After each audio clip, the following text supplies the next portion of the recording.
अस्सलाम वालेकुम। काफ़ी भाई ना कमेंट आना खड़े वल काला ही आंदा खड़े भाईजान जड़ा ना सारा मौसम भी गर्मे दा है, सारा पानी जड़ा है ना घट गया सर्दियों के निस्बत भी।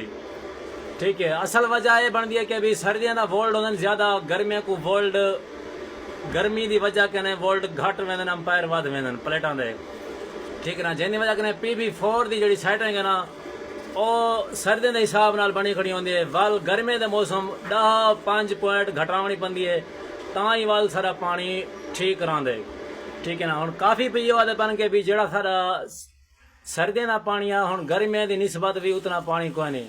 ਠੀਕ ਹੈ, ਮੈਂ ਕੋ ਰਨ ਕਰਨਾ ਪਿਆ 12 ਪੈਨਲ ਲੱਗੇ ਪੈਨ ਫਿਲਹਾਲ 2:30 ਦਾ ਟਾਈਮ ਹੈ। ठीक है ना, जिंदी वजह कने फ्रीक्वेंसी देख सकते वे 69 किलो 32 वेंदी पई है। ठीक है, PB4 की सेटिंग असा करनी है, भी कोई भी सेटिंग चेंज नहीं करनी।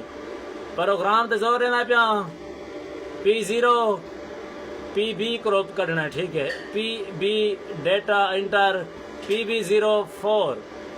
ठीक है हाँ, PB04 आ गया डेटा इंटर। ठीक है, सर्दियों के हिसाब नाल 110 है, बिल्कुल मोटर बेहतरीन चलती पई, पानी भी ओके आ। हुण असां गर्मियों की निस्बत वोल्ट घट वेंदन तां वास्ते 10 पॉइंट असां काम करे सूं, शिफ्ट दबाना पिया। ठीक है, इको असां 10 पॉइंट घटाने पाए 100 ते रखते पाए PB04 को डेटा इंटर होने वाला कि तो मैं फ्रीक्वेंसी चेक करावा देख सकते वे 36-33। ठीक है, तो मैं बंद करके वाला ऑन करके दिखाना पिया, चेक कर सकते वे क्योंकि PB4 करंट खड़ा होने वध्या। ठीक है ना, वोल्ट करंट PB4 जिंद वजह कने वोल्ट पिछो घट होंदे तां वाल फ्रीक्वेंसी उत्ते नहीं वेंदी।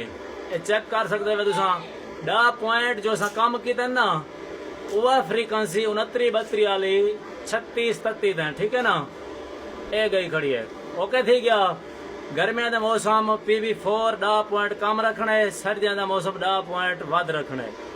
ठीक है, या वाल तुसां जिथा तुहारी मोटर जंपिंग भी ना करे, फ्रीक्वेंसी भी ठीक होवे, पानी भी ठीक देवे, उथा ही खड़ा बने। ओके थी गया, अज की साड़ी यह वीडियो ही।